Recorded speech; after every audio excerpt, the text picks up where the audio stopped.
खुलुमबाय फरायसाफोर लोगोफोर फिन खेबसेबाव नोंसोर बयखौबो आंनि बे भिडिअआव बरायनाय जाबाय। दायो जों स्क्रिनाव मोनसे कुइसन नुनो मोनदों। दाखालि बावैसो जालांनाय SLRC एग्जामनिफ्राय बे कुइसनखौ जोङो लानाय जादों। दिनैनि भिडिअआवहाय बे कुइसनखौ जों सल्भ खालामनो नाजागोन। थामहिनबा बे कुइसनखौ सल्भ खालामनायाव मा खोथाखौ गोसोआव लाखिनाया दरकार बा मा खोथाखौ गुरुत्व होनाया दरकार बेखौ जों बेयाव सावरायगोन। आसा खालामो बेफोरबायदि सावरायलायनाया नोंसोरनि मेथ्स खालामनाय आइडिया बा सिस्टेमखौ सोलायना होगोन। अके थ' फै बिदिब्ला जोङो दिनैनि कुइसनखौ जोङो सल्भ खालामनो नाजानोसै। अके कुइसनखौ सल्भ खालामनाय सिगाङावनो नोंसोर बयबो सेनिफ्राय 30सिम जेसेबांखिनि अनजिमा दङ बयनिबो बर्ग अनजिमाफोरखौ गोसोआव लाखि। थामहिनबा 1 नि बर्ग 1, 2 नि बर्ग 4, 3 नि बर्ग बेसेबां 9 बिदिनो 30 30 नि बर्ग 900। अके बेखिनिखौ नोंसोर जेरैखि जायाब्लाबो गोसोआव लाखिनो नाजाथार। बेखौ गोसोआव लाखिनो नाजानाया बा गोसोआव लाखिनाया नोंसोरखौ बेफोरबायदि मेथ्स खालामनायाव मेथ्सखौ सल्भ खालामनायाव हेफाजाब खालामगोन। बेल' नङा बेनि अनगायै माखासे कुइसनफोर दङ जायफोरखौ नोंसोरो सल्भ खालामनायाव हेफाजाब मोनगोन। अके थ' आसा खालामो बेखिनिखौ नोंसोरो मुखस्थ' खालामनो नाजागोन बा मुखस्थ' खालामथारगोन। बेनि उनाव नोंसोर मिथिनांगोन बे सिना मा फोरमायो।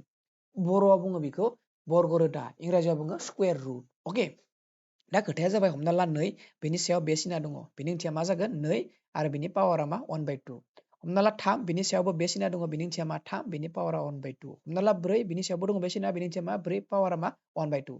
थामहिनबा नोंसोर मिथिखाबाय जानांगौ जे बे सिना मोनसे पावारसो, मोनसे मा पावारसो।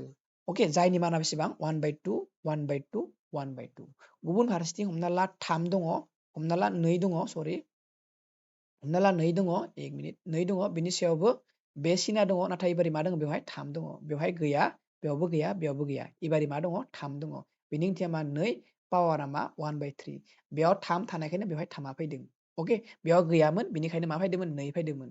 अके बेबायदिनो हमना ला एबारे 3 दङ, बिनि सायावबो बे सिना दङ आरो बेवहाय मा दङ 3 दङ, बिनि ओंथिया मा 3 पावारा मा 1/3। बेवहाय 3 थानायखायनो मा फैदो 1/3 फैदो। अके बेखौ मोजां लिरनि 1/3। हमना ला 4 बेनि सायावबो बे सिना दङ आरो 3 दङ, बिनि ओंथिया मा 4 पावारा मा 1/3। अके ओंथिया मा बेवहाय 3 थानायखायनो बेवहाय 3 थानायखायनो बेवहाय 3 थानायखायनो बेवहाय 3 थानायखायनो बेयाव मा दं 1/3 1/3 1/3 फैबाय थादों।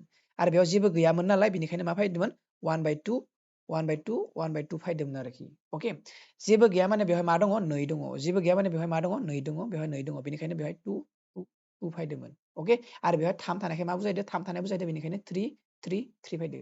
हमना ला 2 दङ, बेनि सायावबो बे सिना दङ, बेवहाय 4 दङ, ओंथिया मा जागोन बा 2 आरो बेनि सायाव पावार मा जागोन 1/4। मानो जाखो बेबायदि? मानो होनबा बेवहाय 4 दङ बेनिखायनो 1/4। अके बिदिनो 3 बेनि सायावबो 4 दङ, बेनि ओंथिया मा 3 1/4। अके थामहिनबा आं मा बुंनो नागिरदों? आं बुंनो नागिरदों जे बेवहाय 4 थाबा बेवहाय 4 फैयो, बेवहाय 5 थाबा बेयाव मा फैगोन 5 फैगोन, बेयाव 6 थाबा मा जागोन बेवहाय 6 फैगोन। अके थ' आसा खालामो बे खोथाखौ नोंसोरो मिन्थिबाय। अके बिनि उनाव नोंसोर आरो मोनसे खोथा मिथिबावनांगोन। हमना ला 2 दोङो बिनि सायाव पावार दोङो, होल बिनि सायाव आखो पावार दोङो, अब्ला मा जायो? अब्ला नैबे 2खौ जों लिरफिनगोन। नैबे पावारमोन ना, बे पावार मोननैखौ जों सानजाबना होगोन। मा जागोन अब्लानिया 2 two the power 2 सानजाब 3 6, 2 two the power मा जागोन 6 जागोन।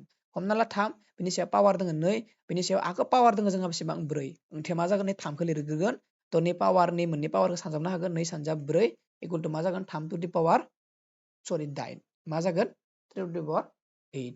बेबायदिनो हमना ला 4 दङ बिनि सायाव पावार दोङो 2 आरो बिनि सायाव पावार मा दोङो जोंहा हमना ला 3, बिनि ओंथिया मा जागोन 4 आरो बे पावार मोननैखौ सानजाबना होगोन 2 सानजाब 3 इकुवेल टु मा जागोन 4 टु दि पावार मा जागोन 2 सानजाब 3 6 बिदि जाहैगोन। अके थ' आसा खालामो बे खोथाखौ नोंसोर मिन्थिना मोनबाय। दानिया जोङो बे कुइसनखौ सल्भ खालामनो नाजानोसै। थ' जोंहा फार्स्टआव मा दोङो 1 2 1 दङ, बिनि सायाव बे सिना दङ। अके थ' 1 2 1 आ मा बुस्थु? 1 2 1 आ जाबाय 11 नि बर्ग।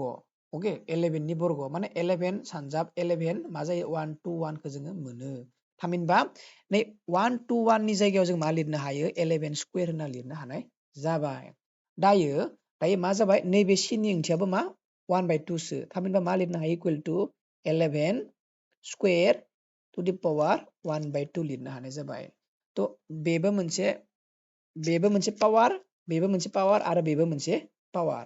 ओंथिया मा जागोन 11 2 into 1 by 2 जागोन बे 2 जों 2 जों cancel माने राननाय थांगोन equal to मा जागोन 11 to the power 1 जागोन ओके 11 to the power 1 जागोन ओंथिया मा जाखो 11 ओके मा जाखो 11 बिदिनो मा दोङो 81 root over 81 मा दोङो 81 81 आ मानि बर्ग आखो मानि बर्ग 9 नि बर्ग माने 9 into 9 खालामबा मा मोनो जोङो 81 मोनो थ 81 नि जायगायाव जों मा लिरनो हायो 9 स्क्वायर ना लिरनो हायो थ 9 स्क्वायर ना लिरबाय 9 स्क्वायर आरो बियो बेसेबां जोंहा 1 by 2 बेसेबां 1 by 2 दा खोथाया मा जाबाय नैबेबो पावार ओंथिया मा 9 2 into 1 by 2 2 आ 2 खौ रानबाय से थांबाय ओंथिया मा 9 to the power 1 जाबाय ओंथिया मा जाबाय 9 ओके बेबादिनो जोङो